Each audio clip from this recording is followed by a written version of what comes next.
नमस्कार। प्राइम समाचारमा स्वागत छ। म विभु श्रेष्ठ। सुरु गरौं अहिलेसम्मका प्रमुख समाचारबाट।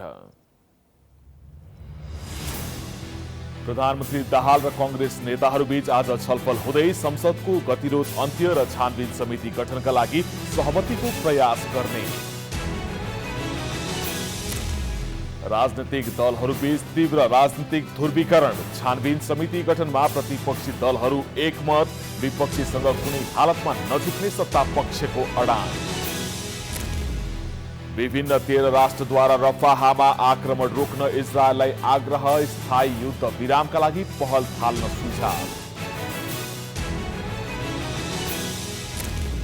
युक्रेनको दोस्रो ठूलो सहर खार्किभलाई तत्काल कब्जामा लिने योजना नरहेको रुसी राष्ट्रपति पुटिनको भनाई। युक्रेन विरुद्धको आक्रमण नरोकिने स्पष्ट। र इन्डियन प्रिमियर लिग आइपिएलमा लखनऊद्वारा मुम्बई इन्डियन्स 18 रनले पराजित। आज चेन्नई सुपर किङ्स र रोयल च्यालेन्जर्स बेंगलोर बीच खेल हुँदै।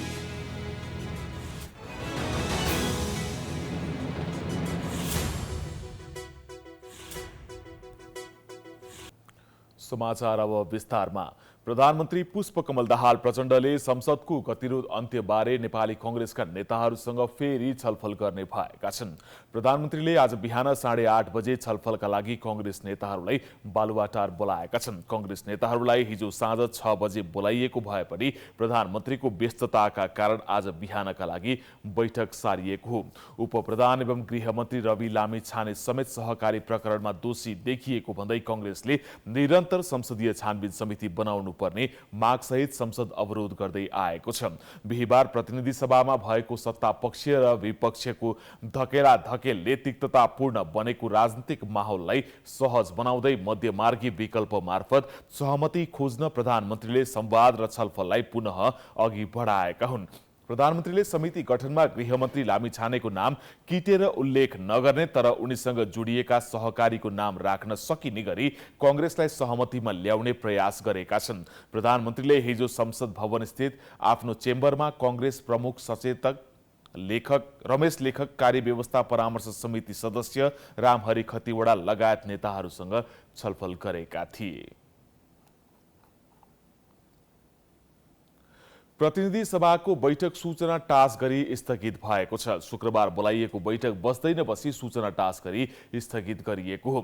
सहकारी प्रकरणमा उप प्रधानमन्त्री रवि लामिछानेमाथि छानबिन गर्न संसदीय समिति बनाउने विषयमा सत्ता पक्ष र विपक्षी दलहरूबीच सहमति नभएपछि संसद बैठक बस्न नसकेको हो। सरकारले संसदीय समिति नबनाएसम्म सदन चल्न नदिनेमा विपक्षी 5 दल एक भएपछि सरकार संकटमा परेको छ। सत्तारूढ दलले प्रतिपक्षलाई संसदमा पेलेरै जाने नीति लिएपछि विपक्षी गठबन्धनको मोर्चा बन्ने अवस्था सृजना भएको हो।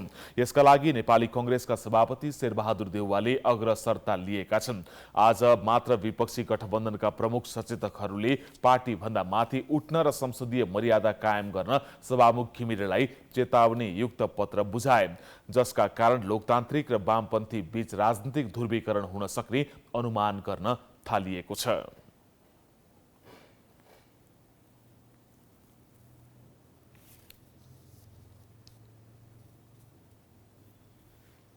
सिङ्गो प्रमुख प्रतिपक्ष वेलमा आएर नारा लगाउँदै गर्दा प्रतिनिधि सभाभित्र भएका सम्पूर्ण विपक्षमा रहेका राजनीतिक दलहरू उभिएको अवस्थामा पनि संसदको बैठक सञ्चालन गर्ने कुरा उचित हुँदैन, भएन। सभामुख तटस्थ रहनु भएन।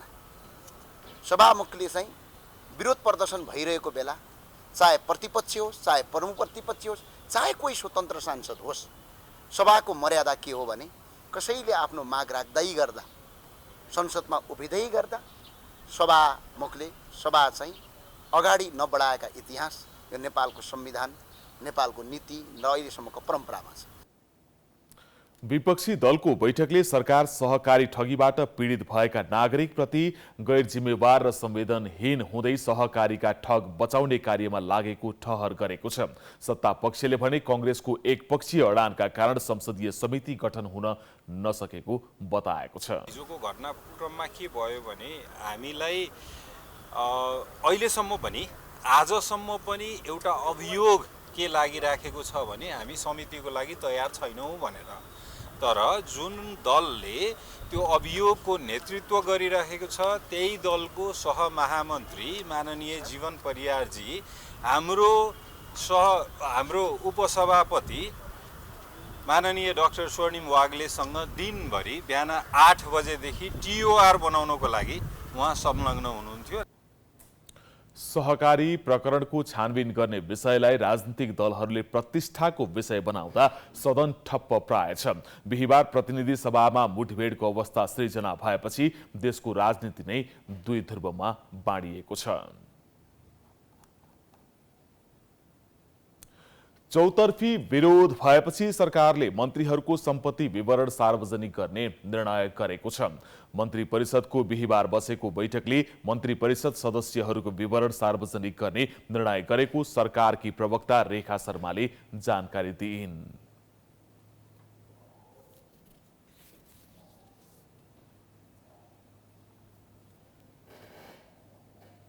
संवाद छलफलबाटै समाधान निस्किन्छ भन्ने कुरामा विश्वास गर्छौँ र त्यो गरिराखेकै छौँ। जहाँसम्म हिजोको घटनाक्रमको स्थिति हेर्दाखेरिमा हिजो एक खालले भन्ने हो भने अब जुन विषय उठ्या छ सङ्कटग्रस्त सहकारी क्षेत्रको विषयमा, त्यहाँ सहकारी क्षेत्रमा समस्या छन्, सहकारीको ठगीबाट विभिन्न व्यक्तिहरू पीडित भएका छन् भन्ने कुरामा यो काहीँ कतैबाट छिपेको विषय छैन। यसमा हामी सबैको सहमति नै छ, यो हो भन्ने यो समस्या हामीले देखिरहेकै छौँ। तर पनि के त भन्दाखेरिमा यो सबै विषयवस्तुमाथि छानबिन गर्ने हो वा व्यक्तिमाथि छानबिन गर्ने हो। प्रधानमन्त्री तथा मन्त्री परिषदको कार्यालयका अनुसार अहिले मन्त्री रहेका मध्ये स्वास्थ्य तथा जनसङ्ख्या मन्त्री प्रदीप यादव, वन राज्य मन्त्री हसिना खान बाहेक सबैले सम्पत्ति विवरण समेत बुझाएका छन्। सामान्यतया मन्त्री भएको 60 दिनभित्र सम्पत्ति विवरण प्रधानमन्त्री कार्यालयमा बुझाउनु पर्ने कानुनी दायित्व हुन्छ। अख्तियार दुरुपयोग अनुसन्धान आयोग ऐन 2048 को दफा 31 र भ्रष्टाचार निवारण ऐन 2059 को दफा 50 मा सार्वजनिक पद धारण गरेको व्यक्तिले 30 दिनभित्र र त्यसपछि हरेक आर्थिक वर्ष समाप्त भएको मितिले 60 दिनभित्र आफ्नो वा आफ्नो परिवारको नाममा रहेको सम्पत्तिको स्रोत वा निस्सा सहितको अध्यावधिक विवरण सार्वजनिक गर्नु पर्दछ। मन्त्रीहरूले नियमअनुसार समयमै विवरण पेश गर्न आनाकानी गर्ने गरेका छन्।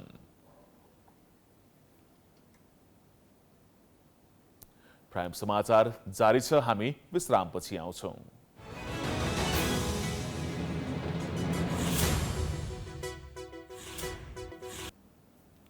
विश्रामपछि स्वागत छ। अब बाँकी समाचार। राष्ट्रपति रामचन्द्र पौडेलले विधिसम्मत न्यायिक प्रणालीबाट मात्रै देशमा सुशासन र अमन चयन कायम हुने बताएका छन्।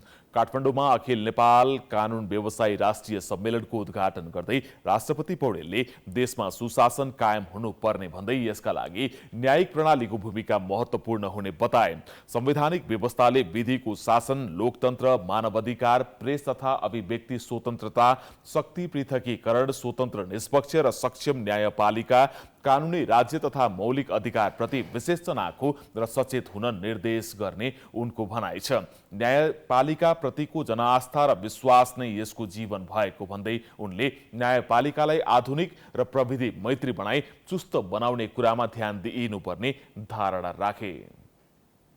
न्याय दिने दिलाउने पुनित कार्य न्यायका सिद्धान्त र परिभाषामा खोज्नुभन्दा कर्ताको कर्म नै प्रतिबिम्बित हुनुपर्छ, कर्ताको कर्ममै प्रतिबिम्बित हुनुपर्छ भन्ने मान्यता राख्छु मैले।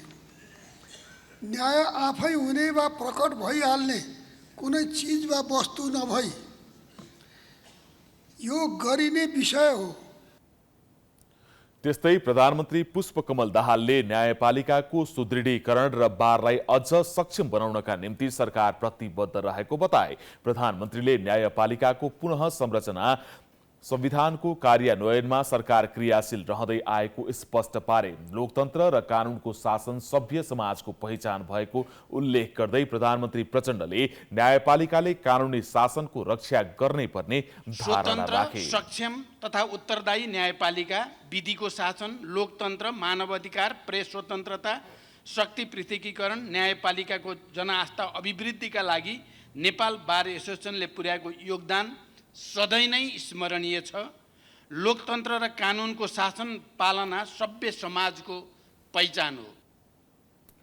त्यस्तै प्रधान न्यायाधीश विश्वम्भर प्रसाद श्रेष्ठले विधिको शासनको अभावमा लोकतन्त्र सुदृढ हुन नसक्ने भन्दै समृद्धिको आधार समेत रहेको विधिको शासन कायम गर्नुपर्नेमा जोड दिए। न्यायमा सहज पहुँचको अवस्थाले समग्र न्याय प्रणाली प्रतिको दृष्टिकोण कायम गर्ने भएको सहज रूपमा न्याय पाउने अधिकारलाई स्थापित गर्नुपर्ने उनको भनाइ छ।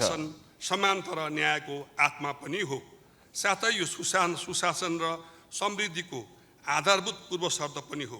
त्यसकारण अहिले विधिको शासन मुलुकको शासकीय अवस्था तथा विभिन्न क्षेत्रको स्तर मापन गर्ने अन्तर सम्बन्धी मापदण्ड या सूचकको रूपमा स्थापित हुँदै आएको छ।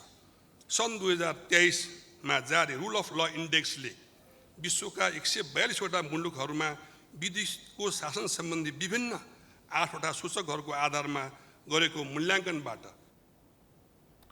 जेठ 6 गतेसम्म चल्ने सम्मेलनमा देशभरबाट करिब 7,000 कानुन व्यवसायीको सहभागिता रहेको छ। कार्यक्रममा वरिष्ठ अधिवक्ता तथा पूर्व महान्यायाधिवक्ता सर्वज्ञ रत्न तुलाधारलाई अभिनन्दन गरिएको थियो।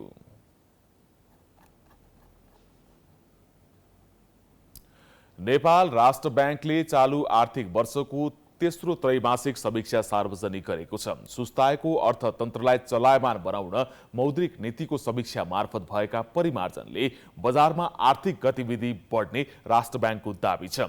ब्याङ्कले पुँजीको समस्या समाधान गर्न आवश्यक सहजीकरण गर्ने नीति लिएको बताए पनि अर्थविदहरूले भने पुँजीगत खर्च नबढाएसम्म अर्थतन्त्र चलायमान नहुने बताउँछन्। मौद्रिक नीतिको तेस्रो त्रैमासिक समीक्षामा राष्ट्र बैङ्कले सुस्ताएको घर जग्गा व्यवसायलाई चलायमान बनाउन व्यक्तिगत घर जग्गा खरिदमा कर्जा अनुपात बढाउने भएको छ। साथै हायर पर्चेज कर्जाको जोखिमबार घटाएको छ। नीति मार्फत राष्ट्र बैङ्कले विगतमा व्यक्तिगत घर जग्गा खरिद अनुपातमा 50% मात्रै ऋण लिन पाउने व्यवस्थालाई बढाएर 70% पुर्याएको छ। हायर पर्चेज जोखिमबार भने 125%बाट 100%मा झारिएको छ। कर्जा विस्तार हुन नसकेको भन्दै राष्ट्र बैङ्कको भूमिकामाथि प्रश्न उठिरहेको बेला कर्जा विस्तारका लागि मौद्रिक नीतिको समीक्षा मार्फत सहजीकरण गरिएको हो। बैङ्कहरूमा लगानीयोग्य रकम पर्याप्त भएका कारण व्यवसायहरूका लागि नयाँ व्यवसाय गर्ने उपयुक्त अवसर रहेको राष्ट्र बैङ्कका प्रवक्ता गुणाकर भट्टले बताए। पछिल्लो तथ्याङ्कहरूले आर्थिक गतिविधि क्रमशः विस्तार हुन थालेको देखिन्छ र पछिल्लो समय हामीले एउटा यो रियल टाइम ग्रोस सेटलमेन्ट हाम्रो सिस्टम छ राष्ट्र बैङ्कमा राखिएको, जहाँ सबै बैङ्कहरूका वित्तीय संस्थाहरूका कारोबारको सेटलमेन्ट हुन्छ। त्यसले पनि के देखाउँछ त भन्दा यो तेस्रो त्रैमासमा केही आर्थिक क्रियाकलाप विस्तार भइरहेछन् भन्ने सङ्केत गर्छ। यद्यपि आम सर्वसाधारणको अपेक्षा अनुसार अथवा व्यवसायको अपेक्षा अनुसार उहाँहरूले जुन हिसाबबाट आर्थिक क्रियाकलाप विस्तार हुनु पर्थ्यो भन्नुभएको छ त्यो किसिमले हुन अहिले पनि बाँकी छ जस्तो लाग्छ। मौद्रिक नीतिको परिमार्जनसँगै आर्थिक गतिविधि बढ्नेमा राष्ट्र बैङ्क विश्वस्त देखिन्छ। तर अर्थतन्त्रका जानकारहरूले भने पुरानो व्यवस्थामा भएको अङ्कलाई तलमाथि मात्र गरेर आर्थिक गतिविधि बढ्न नसक्ने बताउँछन्। आर्थिक क्षेत्र चलायमान बनाउने पुँजी बजार र निर्माण उद्योग सुस्ताएको छ। उद्योगहरू आफ्नो क्षमता अनुसार सञ्चालन हुन सकिरहेका छैनन्। यस्तो अवस्थामा अर्थतन्त्र चलायमान बनाउन मौद्रिक नीति हेरफेर भन्दा पनि पुँजीगत खर्च बढाउनु पर्ने पूर्व गभर्नर दिपेन्द्र बहादुर छेत्री बताउँछन्। मौद्रिक नीतिका आधारभूत उपकरणहरू केही पनि रिल्याक्स गरेको पाइँदैन। खालि त्यो दरमा अलिकति तलमाथि गरे हो नि। हामीले बहानाहरू पाउँछौँ, तर अब 3 महिना मात्रै छ यो आर्थिक वर्षको, कति नै प्रगति होला। अब यसमा सरकारले चाहिँ खर्च गर्नुपर्ने कुराहरू चाहिँ अलिअलि गर्छ है, किनभने विगतको अनुभव पनि हेरेर त्यो ठेकेदारहरूलाई दिनुपर्ने चाहिँ दिइदियो भने यो बजारमा जाँदो रहेछ भन्ने कुरो अहिले पनि अलिअलि प्रमाणित भइराखेको हुनाले त्यसो गर्न सक्छ। मौद्रिक नीति समीक्षामा कमजोर पुँजीगत खर्चका साथै युवा पलायनका कारण बजार चलायमान हुन नसकेको राष्ट्र बैङ्कको बुझाइ छ। घर जग्गा कारोबारमा देखिएको शीतलता र सहकारी समस्याले आर्थिक वृद्धि हासिल हुन सकेको छैन। यस्तो अवस्थामा राष्ट्र बैङ्कले सार्वजनिक गरेको मौद्रिक नीतिमा कुल ग्राहस्थ उत्पादन जीडीपी 3.87%ले मात्रै वृद्धि हुने प्रक्षेपण गरिएको छ। हामी प्राइम समाचारको अन्त्यमा आइपुगेका छौँ। जाँदा जाँदै प्रमुख समाचार पुनः एकपटक। प्रधानमन्त्री दाहाल र कांग्रेस नेताहरूबीच आज छलफल हुँदै संसदको गतिरोध अन्त्य र छानबिन समिति गठनका लागि सहमतिको प्रयास गर्ने। राजनीतिक दलहरूबीच तीव्र राजनीतिक ध्रुवीकरण, छानबिन समिति गठनमा प्रतिपक्षी दलहरू एकमत, विपक्षीसँग कुनै हालतमा नजिक्ने सत्ता पक्षको अडान। विभिन्न 13 राष्ट्रद्वारा रफाहमा आक्रमण रोक्न इजरायललाई आग्रह, स्थायी युद्ध विरामका लागि पहल थाल्न सुझाव। युक्रेनको दोस्रो ठूलो सहर खार्किभलाई तत्काल कब्जामा लिने योजना नरहेको रुसी राष्ट्रपति पुतिनको भनाई, युक्रेन विरुद्धको आक्रमण नरोकिने स्पष्ट। र इन्डियन प्रिमियर लिग आइपिएलमा लखनऊद्वारा मुम्बई इन्डियन्स 18 रनले पराजित। आज चेन्नई सुपर किङ्स र रोयल च्यालेन्जर्स बेङ्गलोर बीच खेल हुँदै। प्राइम समाचार अहिलेलाई सकियो। हेर्दै गर्नुहोला प्राइम एचडी। नमस्कार।